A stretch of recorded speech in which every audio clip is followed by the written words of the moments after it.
On July 8, 1947, the U.S. Army claimed to have found a flying saucer. I have to believe this was something from another civilization. But within hours, they retracted the statement.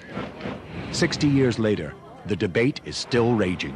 We truly are dealing with something off the planet. It's right out of a 1950s science fiction movie. Did the U.S. military recover extraterrestrials and their spaceship? He had some dead aliens out there. If true, the U.S. government has kept one of the greatest secrets in history, that we are not alone in the universe. It's the most important story of the millennium. If not, a footnote has become a legend.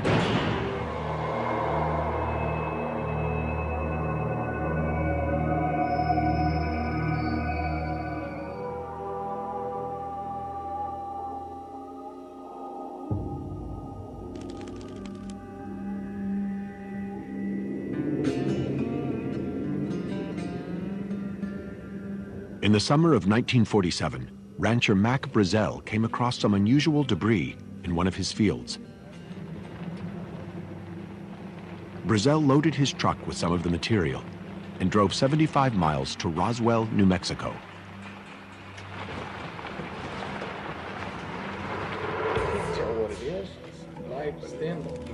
He took it to show Sheriff George Wilcox. While he was there, local radio reporter Frank Joyce called in to see if the sheriff had any good stories. Yeah, Sheriff Wilcox, this is Frank Joyce. How's it going? The officer passed the phone to Mac Brazel. He told the radio reporter that he might have found the remains of a flying saucer. I thought, I have a real crank here, a guy who has picked up some information about something, and he's got it all wrong, you know. This was a hoax. Myself, I don't believe it. To get rid of the likely hoaxer, Joyce told him to get in touch with the military.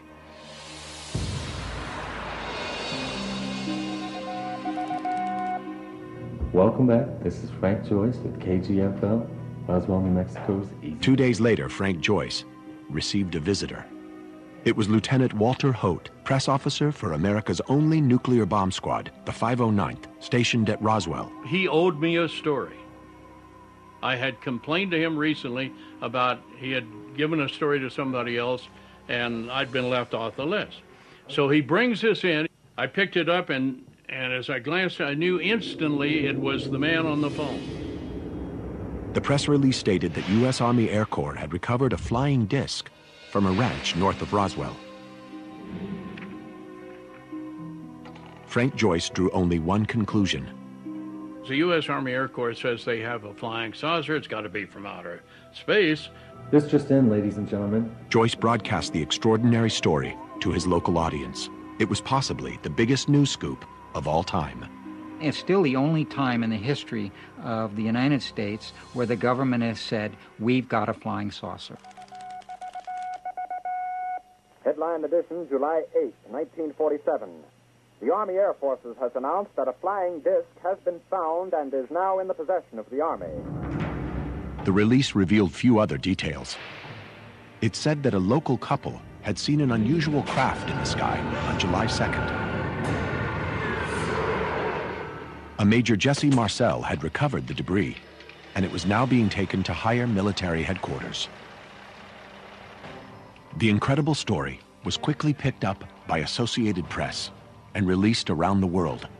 As soon as this story came out, all hell broke loose. New York calls, London calls. God, the world wanted to know about this. The concept of flying discs or flying saucers had caught the world's attention just 2 weeks earlier. On June 24th, a respected pilot, Kenneth Arnold, reported seeing 9 objects flying over Mount Rainier like saucers skipping over a pond. Well, at about 2:15, I took off from Chehalis, Washington, and I noticed to the left of me a chain which looked to me like the tail of a Chinese kite. They looked something like a pie plate that was cut in half with a sort of a convex triangle in the rear. Even though Arnold described the craft as having bat-like wings, the image of a flying saucer lodged with the public, and the term stuck. Over the next few weeks, hundreds of sightings of these new flying saucers were reported. The breaking news that one had been recovered near Roswell would at last unravel a mystery on the minds of anxious millions. What were these craft? How did they travel so fast? And were they from this planet or another? I don't believe that it was anything belonging to the United States. I don't believe it was anything belonging to Russia. The news of the recovery was important enough that FBI Chief J. Edgar Hoover asked to be kept informed. The mystery material was flown to Fort Worth, Texas, for analysis. 4 hours later, a press conference was called by Base Commander General Roger Ramey. He told the media that contrary to earlier reports, the debris was from nothing more than a weather balloon, and certainly not a flying saucer. Major Marcel, who had collected the material, posed with the mundane-looking debris. The public quickly accepted the military's explanation. Most people don't realize that back 60 years ago, things were a lot different than they are today. If you were told by the government that it was a pink elephant, you would accept that. Overnight, one of the greatest headline stories became nothing but a footnote. And it may have remained a footnote forever, if it weren't for one eyewitness That would be the official story. whose testimony would reopen the Roswell case and shock the world. So, tell me what happened back in 1947. In late 1978, a UFO researcher was introduced to retired Major Jesse Marcel, the intelligence officer who'd collected debris from the original crash site. I went down and visited him when I was in Florida. Got first-hand testimony from him, sitting closer than you and I are right now. And it was very impressive. Marcel declared that there had been a cover-up. Weather balloon that had crashed up there. He said that the weather balloon material shown to the press had been switched. What he'd found in Roswell in 1947 was not from this planet. This foil-like material that you could fold and fold and fold again, it would unfold on its own. Memory metal. Very thin, very lightweight. You couldn't cut it. The I-beams, the weight of balsa wood, but it wouldn't burn. This stuff wouldn't cut. Had strange symbols on it. I don't know what it was. Maybe it was a spaceship. Maybe there were aliens out there. I don't know. But I know it wasn't a weather balloon. Although the interview first came out in the National Enquirer, Jesse Marcel was certainly no crank. It was the intelligence. Today, Roswell, New Mexico is the UFO capital of the world.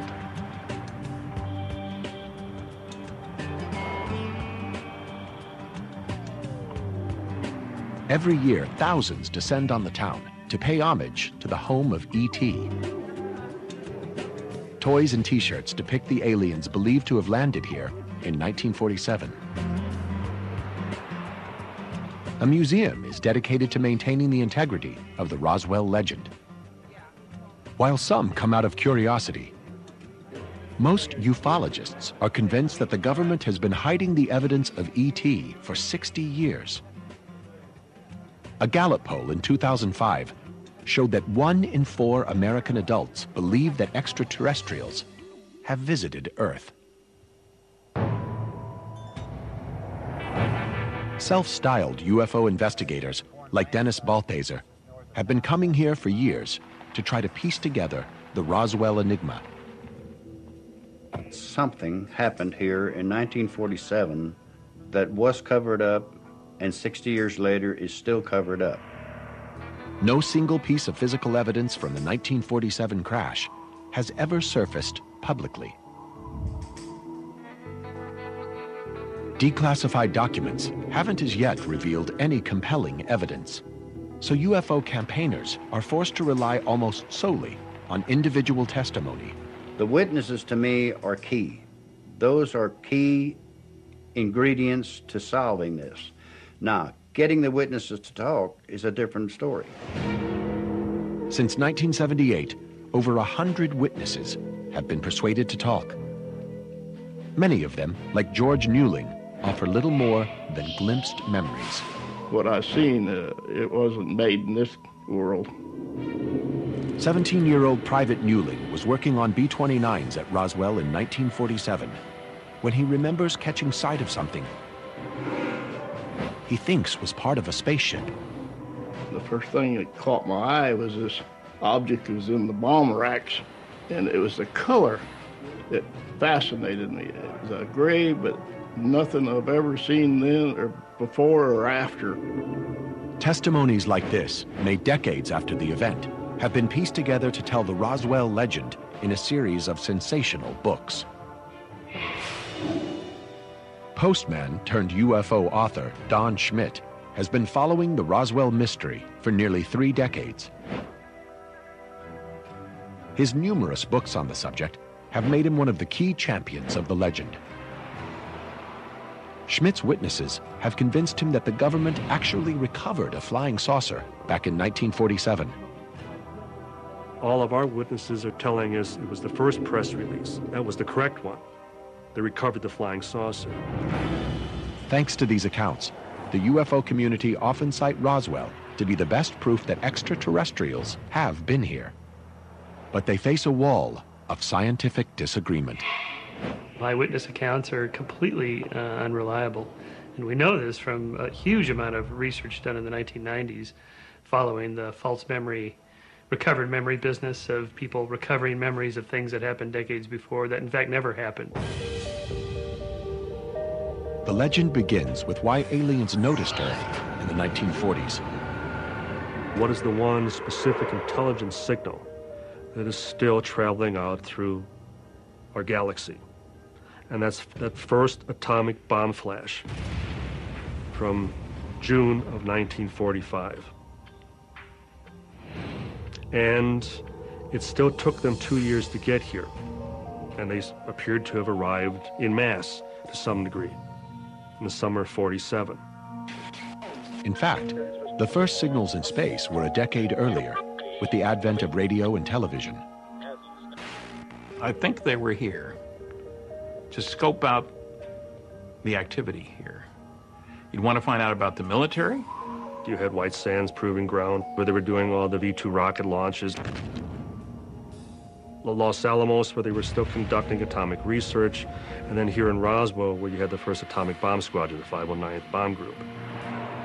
Other Roswell campaigners think the aliens had come here to save us. Maybe they came to help us.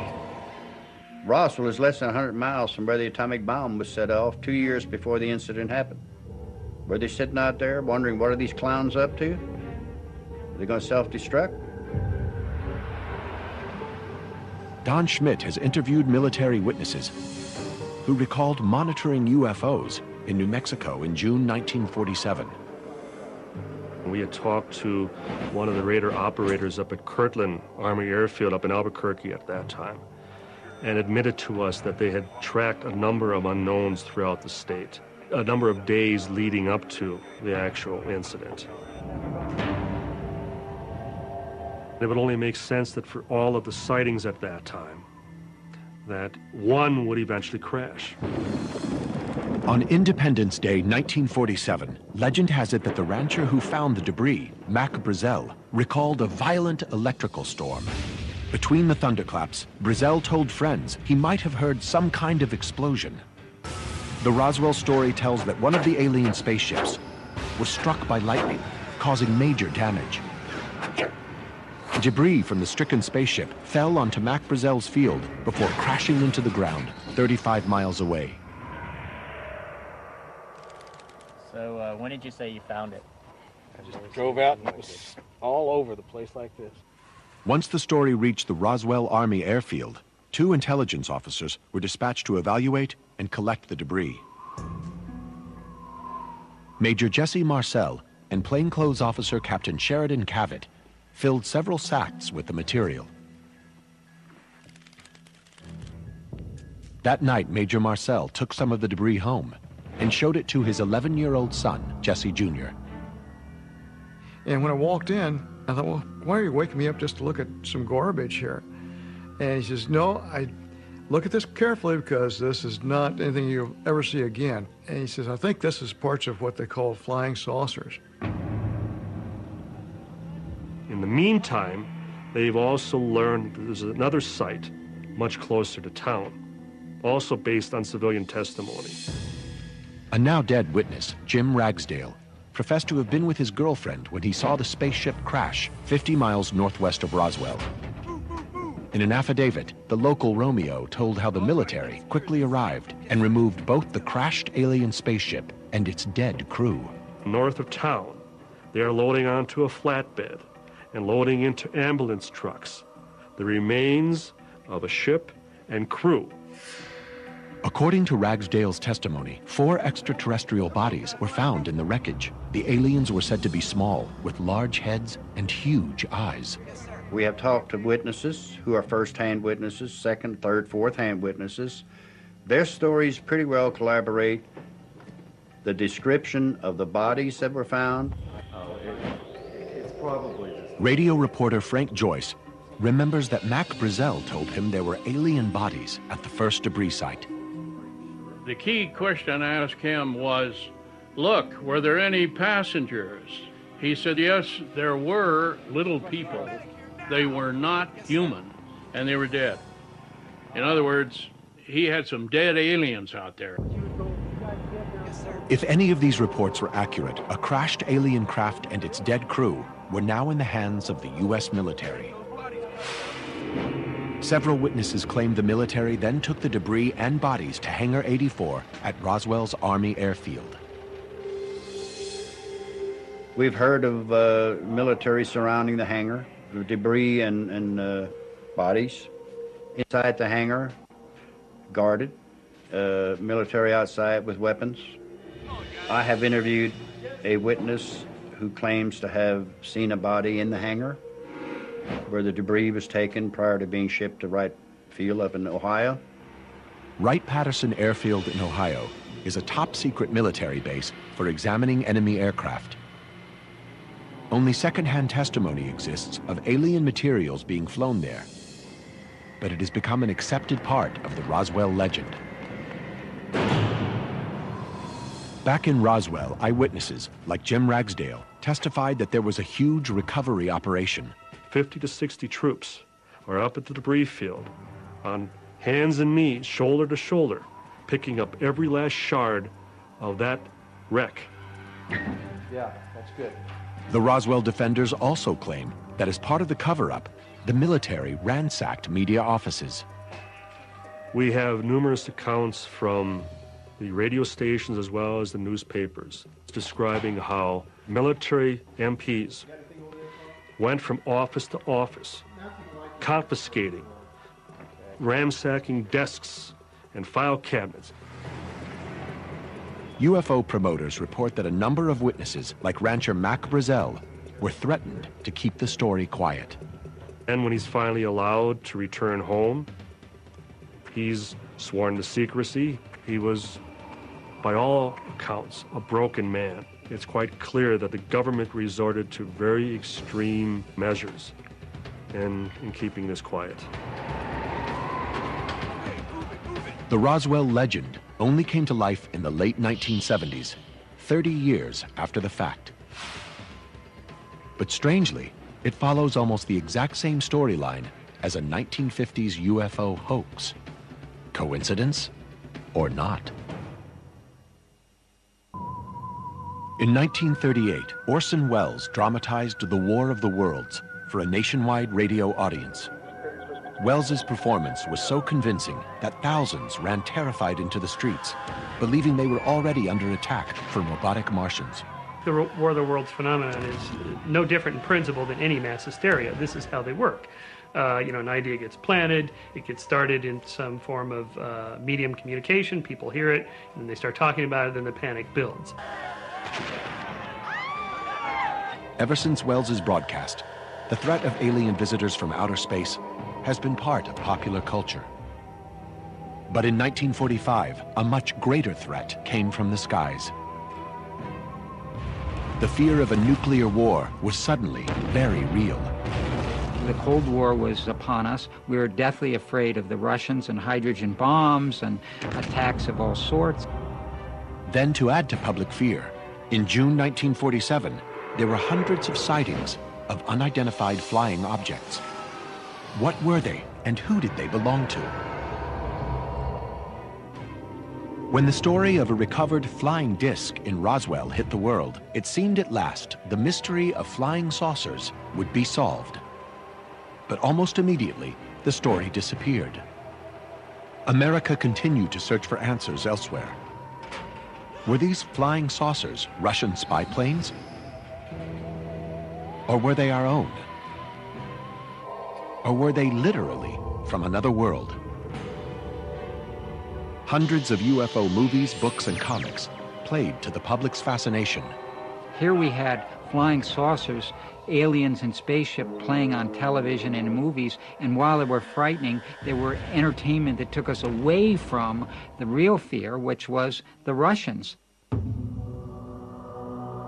Then in 1950, a non-fiction book offered proof that aliens were visiting us. Behind the Flying Saucers, written by Hollywood columnist Frank Scully, was a sensational account of a crashed UFO. Frank Scully was a well-regarded author, and he wrote a book essentially about what two men had told him about this incident in Aztec, New Mexico. Scully's two informants had revealed that, like Roswell, a crashed flying saucer and dead aliens were recovered in New Mexico in 1947. There was some kind of a crash out on the highway. Bodies were retrieved and taken to a military base in northern New Mexico. The story parallels Roswell in many ways. The alien craft was made from some kind of lightweight but indestructible metal. There was a type of hieroglyphic writing. The alien bodies are said to have been 3.5 feet tall, with skinny human-like bodies. And like Roswell, the extraterrestrial evidence was hidden at a secret military base. But strangely, the book had nothing to do with Roswell. Frank Scully's 1950 publication is set in Aztec, New Mexico, nearly 400 miles from Roswell. The Roswell story, which shadows so much of the Aztec book, would not be told for another 30 years. Behind the Flying Saucers was a bestseller, and most believed it to be true. Then, in 1952, the two informers of the book, Silas Newton and Leo Gebauer, were convicted of fraud. Their Aztec story was a complete hoax. Headline edition, But reports of the scam had little impact on the public. By then, the idea of extraterrestrial visitors in flying saucers had already captured the public's imagination. The whole business of a flying saucer is classic myth-making from a single source saying they were skipping along like saucers on water. And from there, all science fiction authors, movie makers, they all say, okay, we have to construct a model that looks like, a saucer. In other words, science fiction was becoming science fact. Many of these 1950s sci-fi movies were set in the deserts of New Mexico, a hotbed of top-secret projects. From nuclear bombs to V-2 rockets to experimental crafts and other deadly weapons.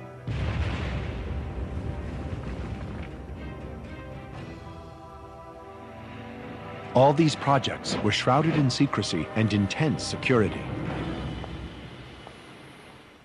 When a V-2 rocket crashed in Alamogordo, New Mexico, it created a massive military operation.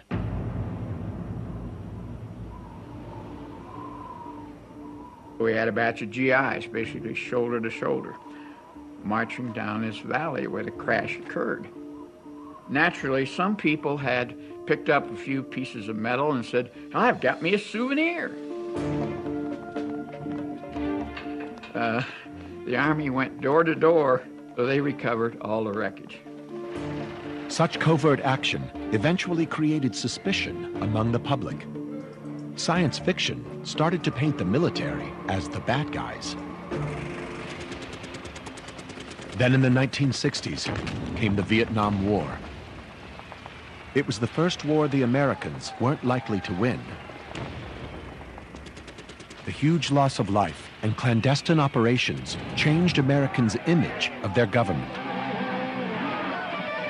Richard Nixon's deceptions and scandals added to the nation's growing distrust.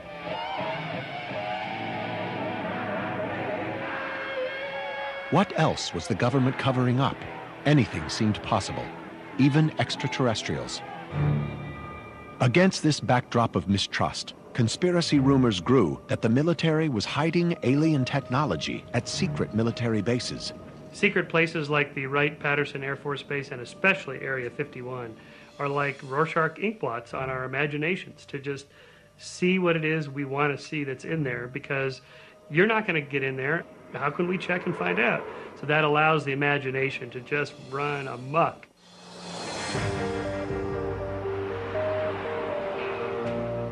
UFO advocates fervently believe that the government is hiding an alien craft and its dead crew. Something did crash. Something was recovered. Whatever was recovered, the government still has it in its possession. Sensational books and films have made bold claims of an incredible military cover-up. But demands on the government to make public any secrets on extraterrestrials have failed to uncover any relevant information. SETI is an independent scientific body searching space for any signal of extraterrestrial intelligence. The facts are that we haven't found the signal from space that would tell us that there's somebody out there. Is it possible that ET could have known about Earth in the 1940s? Shostak thinks the theory of aliens noticing atomic blasts in 1945 is implausible. Well, that means they can't be more than 1 light year away, right? Because it would take a year for the signal, the light from those explosions to get to them, and they have to come back down here. They can't go faster than the speed of light. So 1 year out, 1 year back, that's 2 light years to get back here by 1947. There are no stars within 1 light year of the sun. Whatever the truth about Roswell, the fact remains that from June 1947 onwards, there were UFO sightings all over America. 1 year later, the Pentagon responded with an investigation to gather military and civilian testimony. It became known as Project Blue Book. In June that year, just 12 months after the supposed Roswell incident, a Project Blue Book advisory committee met in secret to discuss their findings. Colonel Howard McCoy, Chief of Intelligence for the Army, confirmed at the secret meeting that the military had never recovered a flying saucer. He then went on to make a statement that is devastating to the Roswell case. McCoy said, and I quote, "I can't even tell you how much we would give to have one of those crash in an area so that we could recover whatever they are." If the alien story of Roswell were true, such a recovery would certainly have generated a huge military paper trail. But no compelling documentary evidence has ever emerged which supports the UFO claims. Their only proof comes from witness accounts. This long list of witnesses is very curious because they didn't come out of the closet, so to speak, until the 1980s when Roswell became the Roswell incident, the mecca of ufology, and that tells us more about modern myth-making than it does about eyewitness accounts. In 1989, claims that dead aliens were at the crash site created quite a stir. But these claims only surfaced 40 years after the event. The first to mention extraterrestrial bodies was retired mortician Glenn Dennis. Glenn Dennis was the mortician at Ballard Funeral Home. He claims that he knew a nurse out at the base at the infirmary that was involved with taking notes while they were doing an examination on a body. And she had drawn a sketch of an alien face and hand and given it to Glenn. Neither the nurse nor the original drawing has ever been found, causing suspicion of the claim.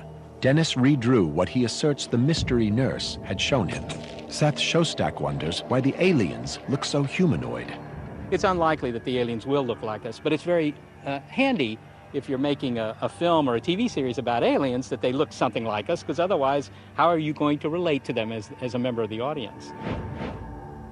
Frank Joyce recalls that rancher Mac Brazel told him that there were also alien bodies up at the debris site. I remember on the phone he told me he had some dead aliens out there. But Major Jesse Marcel, who was keen to prove the debris was alien, never mentioned any bodies. My dad never saw them, or if he did, he never mentioned it to me, but I think had he seen them, he would have certainly made it be known that, yeah, there were some people out there too. Even the UFO community has mixed feelings about the allegations of alien bodies.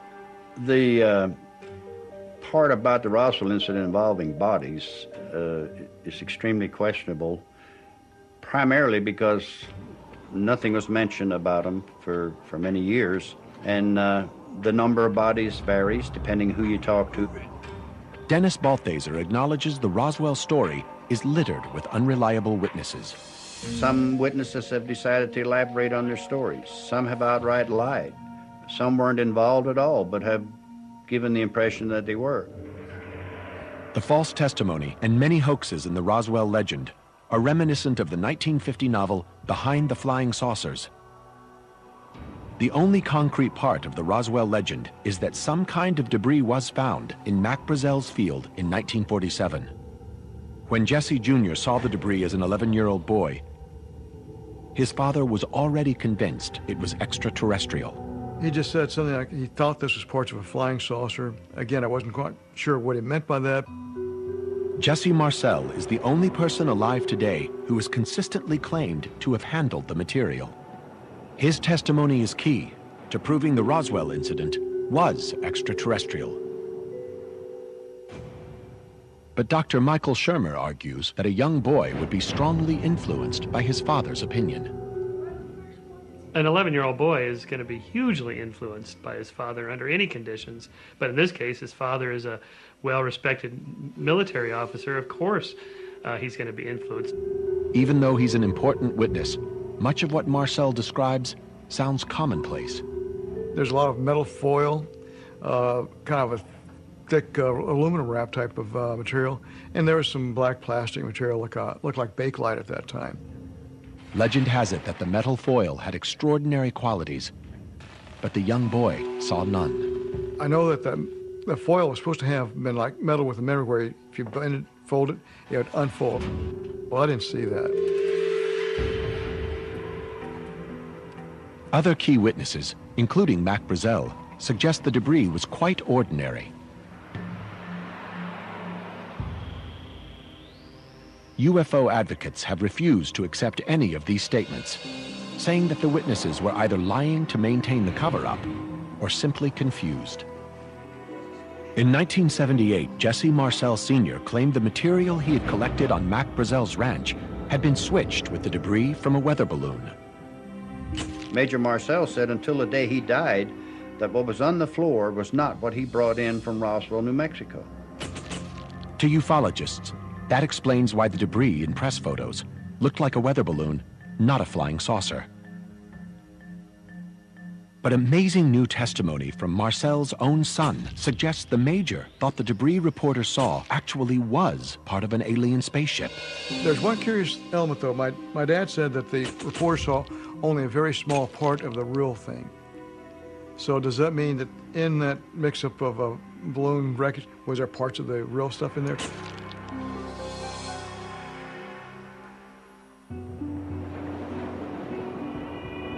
Today, Jesse Marcel admits that it's possible that the foil-like material in the photographs and what his father had brought home could be the same. You know, the foil did not have the paper backing. Could have been confused with the foil that I saw. Jesse Marcel remains convinced that there was one thing in the debris that could only be extraterrestrial. He describes small metal-like I-beams with hieroglyphic symbols. That metal beam, like a small miniaturized I-beam, and it had these purplish violet symbols on the inside edge of that. You know, my dad says something like, "This is alien writing." While Marcel Jr. describes metal I-beams, his father remembered them as not being like metal. it looked more like wood. Such contradictions among eyewitnesses are widespread among the Roswell faithful. Other key witnesses also described very earthly debris of wooden sticks, tinfoil, a tough paper, and rubber strips. Scientists and skeptics alike find it hard to believe an alien spaceship would be constructed from such simple materials. If you're going to go from one star system to another, you need a craft that can go a fair fraction of the speed of light. It has to go tens, maybe 100,000 miles a second. Well, a craft like that is going to have enormous engines. It's going to be something that's going to, probably be the size of an ocean liner. This is not going to be a little, souped-up motorbike. While the physical abilities of this material remains in question, almost all the key witnesses made reference to seeing unusual markings. Jesse Marcel described seeing alien hieroglyphs on small metal I-beams. I have to believe this was something from another civilization. I'm absolutely convinced of that. The Marcels both think they saw alien hieroglyphics. But other witnesses testified to seeing nothing more than flowered patterns. If the origin of these markings can be identified, it might solve the Roswell mystery once and for all. It's about time people knew that something strange went on out there that night. In 1978, when Jesse Marcel recalled events from 30 years earlier, he unwittingly kick-started the Roswell legend. Ever since, UFO authors have expanded the story to mythic proportions. But the Roswell legend makers can't agree on many key details. Where the spaceship crashed, who actually saw it, and how many bodies were recovered changes from book to book.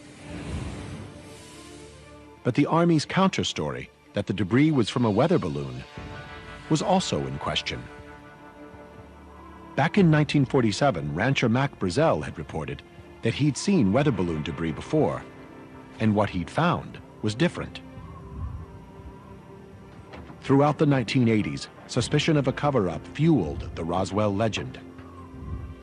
Then in the early 90s, two UFO researchers, Carl Flock and Robert Todd, unearthed a top-secret mission that had long been forgotten. It offered a much simpler and earthly solution to the Roswell mystery. Back in 1945, America exploded the first atomic bomb. It was then only a matter of time until the Soviets would develop their own nuclear program. In 1947, testing began on an American secret spying program called Project Mogul. The highly classified mission was set up to listen out for any Soviet atomic test. Mogul was so classified, we didn't know what the classification was. In fact, Mogul was classified as 1A, the same as the H-bomb program. Project Mogul would use some 50 large rubber balloons to carry listening devices called transponders into the higher atmosphere. Up here, sound moved much quicker, and a nuclear explosion could, in theory, be detected, even on the other side of the world. I know it worked because I saw a beautiful signal come in one day from the Pacific, and it was an American nuclear bomb explosion, and I was tracking it right here in New Mexico. In 1947, B.D. Gildenberg was a young engineering undergraduate at New York University when the military commissioned his department to work on Project Mogul. The Mogul team started to gather the materials needed for the project. One item that they farmed out to a Brooklyn toy manufacturer was the kite-like radar reflectors called Raywin targets. These would be used in order to track the balloon's movements, and the team needed hundreds of them. They were essentially six-pronged kites with the balsa wood frame, covered with silver foil, and backed with strong white material.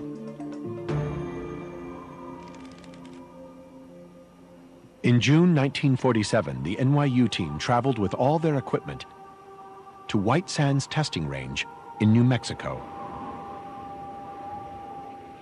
From this remote desert location, they began experimental launches of their new top-secret mission. This was the first time that constant level balloons were used in the United States, which we were still learning about and still experimenting with. On the 4th of June, test flight number 4 was launched in mid-afternoon.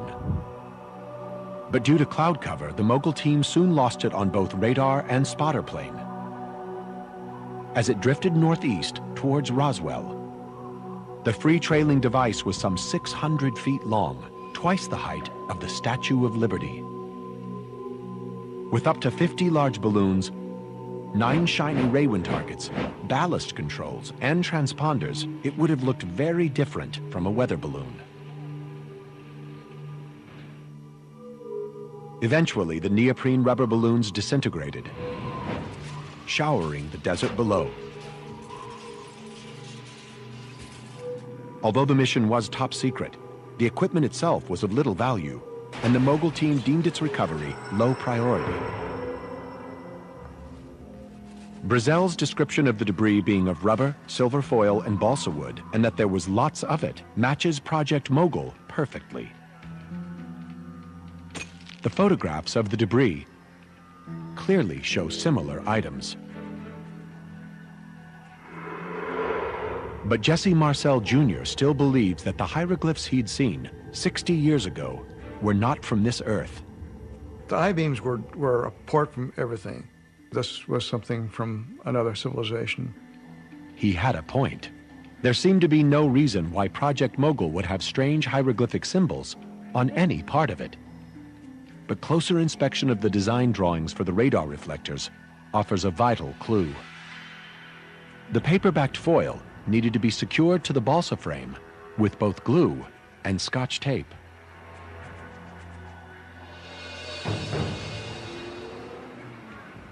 The toy company in Brooklyn, commissioned to make the Raywin targets, used what it had at hand. That included kids' Scotch tape with flowered patterns set in a purple dye. After a few days in the desert sun, the Scotch tape would have peeled off and blown into the desert. In such heat, the purple dye had impregnated the wood, leaving behind flowered patterns on the balsa wood frame. Some of the tape had these inscriptions from the Brooklyn toy department on it. And that's where the hieroglyphics came from. And it was really nothing very exotic. Today, science sees Roswell as little more than myth-making. We have a really good understanding now of the psychology and the sociology of myth-making. How an idea gets started, it's based on some factual event, sure, but then it just starts to build, and the story gets retold, and memories are not reliable, they're filtered, and before you know it, things get completely different. Today, Project Mogul is accepted among most scientists as the rational answer to the Roswell mystery. New testimony suggests that Project Mogul and its successors may have also been responsible for the entire UFO phenomenon. From June 1947 onwards, hundreds of top-secret high-altitude balloons were launched all over America. The balloons and payloads were ever more bizarre. B.D. Gildenberg believes that these balloons were what many people were mistaking for alien crafts. I remember the CIA being at some of our launches, and they were the ones who were pushing this. Said, yeah, let these remain UFO reports as a cover-up for all these secret programs that were coming on board. If Roswell is nothing more than a myth, why have a quarter of American adults been taken in by it? We do tend to believe things that are kind of titillating, exciting. The idea that there's beings around, maybe they're even here now, just in orbit with stealth technology, and they're watching us, they're taking care of us. All that is very compelling. But when we actually go and check, and it turns out not to be true, then it's time to, move on to something else. What we now know about Roswell is that Mac Brazel did discover debris in his field, and just as he reported, it wasn't a weather balloon. The government did cover up the truth. Project Mogul was a Category 1A top-secret spy mission, crucial to national security. It did cause a moment of excitement because no one outside of Project Mogul had seen that configuration of a balloon device before. The local army probably did overreact, as they had no idea how sensitive the project or the material was. Wright-Patterson Airfield still remains a top-secret military base responsible for examining strange craft, but of foreign planes, not of ET. UFO spokespeople have already dismissed Project Mogul as bogus, just another government smokescreen. They remain convinced that somewhere under lock and key is a secret X-file that outlines an incredible story. That alien spaceships traveled through the galaxy to save humanity, only to crash in the desert outside Roswell. They refuse to accept that Mac Brazel stumbled across nothing more than the disintegrating debris of a top-secret military project, partially stuck together by Scotch tape. Perhaps the real Roswell conspiracy is that so many have been taken in for so long by nothing but a footnote in history.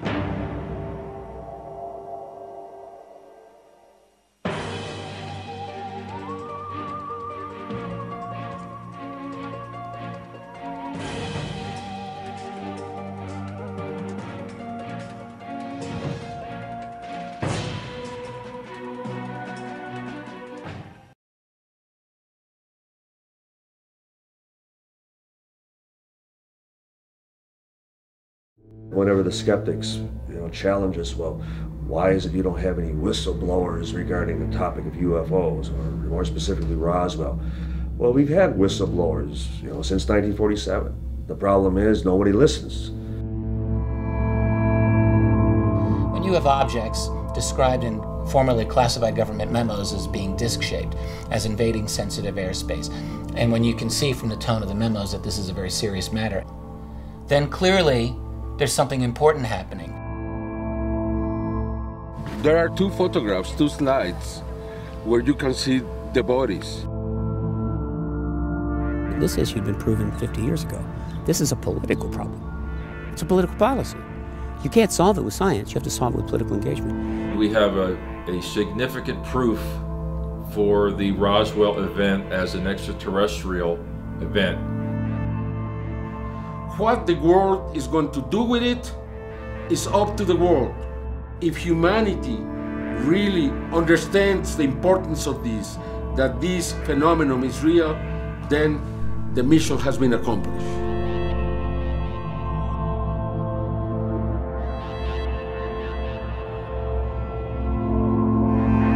There's no other conclusion for me to draw than the conclusion that I must be going in the right direction. I must be getting close to something that they don't like.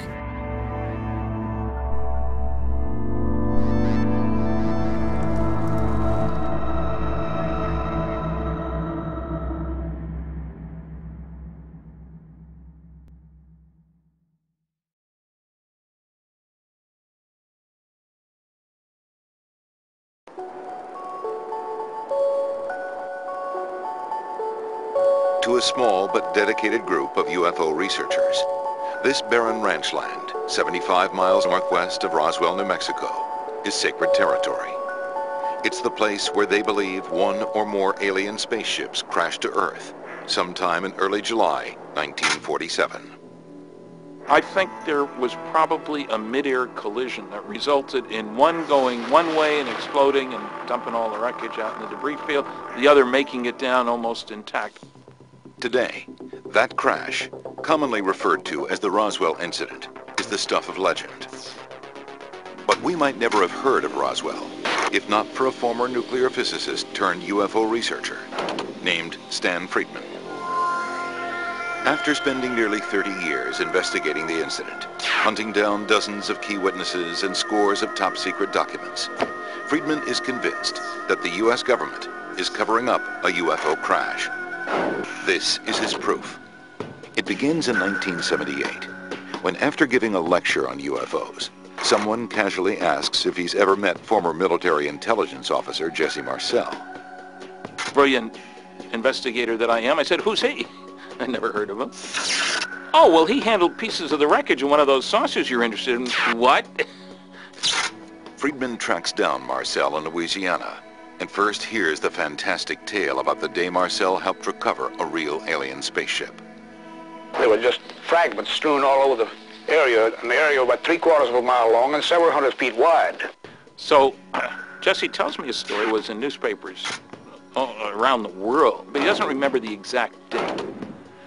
And he tells me how they took the wreckage to Fort Worth, Texas, and he was told not to say anything. Friedman checks with the local Roswell paper, and sure enough, there it is. July 8, 1947. Roswell Army Air Force captures flying saucer. It was a big sensational thing. Front page headlines, not just the Roswell Daily Record, which is kind of a small paper, but in the West Coast papers, Los Angeles Herald Express, huge paper, and so forth. But there's a follow-up story, too. One day later, a report from the U.S. military that the wreckage isn't a crashed UFO after all. It's pieces of a downed weather balloon. But now, 30 years later, here's Marcel telling Friedman the balloon story is false, part of a cover-up by the U.S. government. One thing I was certain of, being familiar with all air activities, that it was not a weather balloon, nor an aircraft, nor a missile. It was something else of which we didn't know what it was. In the weeks leading up to the Roswell incident, the country is gripped by UFO fever after a commercial pilot reports seeing 9 strange objects flying over Washington state. He said that they acted like saucers bobbing or skipping across the water. It was from him that the term flying saucer came from. Hundreds of flying saucer sightings pour in, especially in New Mexico, home to top-secret test sites for V-2 rockets and atomic and nuclear weapons. The city of Roswell itself is the base of the 509th, the world's only atomic air squadron. Just 2 years earlier, it had dropped the bombs on Hiroshima and Nagasaki. If aliens were going to be interested in anything that happened on this planet, boy, they'd make a beeline for New Mexico. As the story goes, on that fateful night in early July 1947, a violent thunderstorm rolls through Roswell. Out in the desert, rancher Mac Brazel sleeps fitfully in his tiny cabin. There had been a big electric storm, and he heard what he thought was an explosion that didn't sound like thunder. The next morning, Brazel checks on his animals and notices they won't cross a pasture. He goes for a closer look and stumbles across debris littered over a large field. And he finds this huge amount of stuff, strange material, covering an area hundreds of feet wide by almost 3/4 of a mile long. The material is odd, lightweight, but incredibly strong. Brazel carries a few pieces to his neighbor's ranch. Kind of a tan, light brown plastic. Brazel mentions other debris, items covered with strange writing.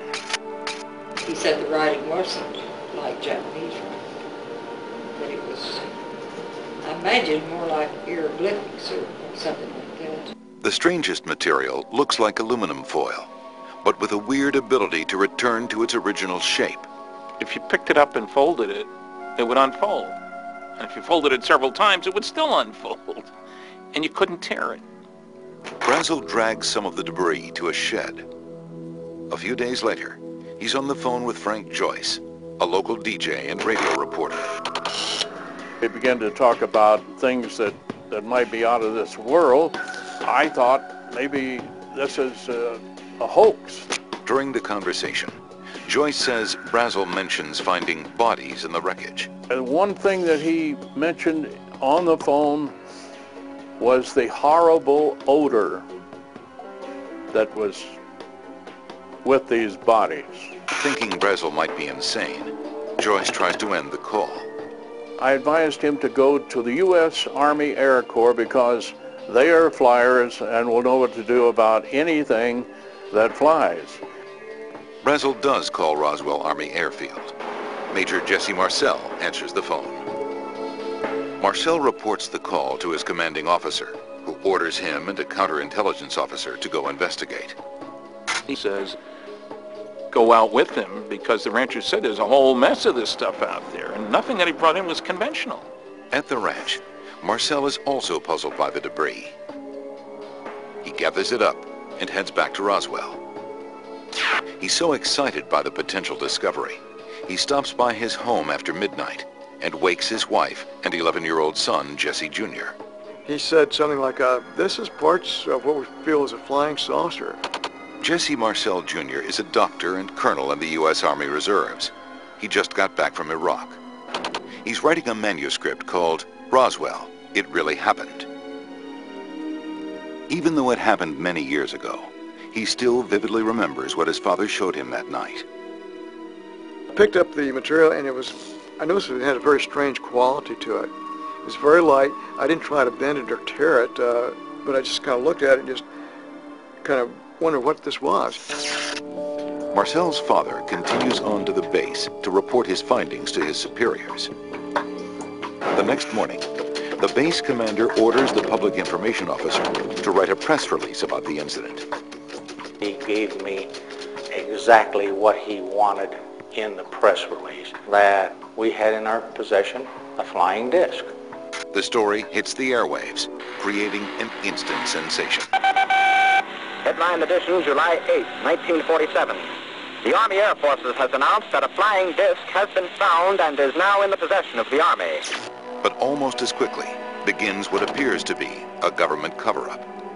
From the time that story came out, I felt that someone somewhere was trying to stop every last word of this story.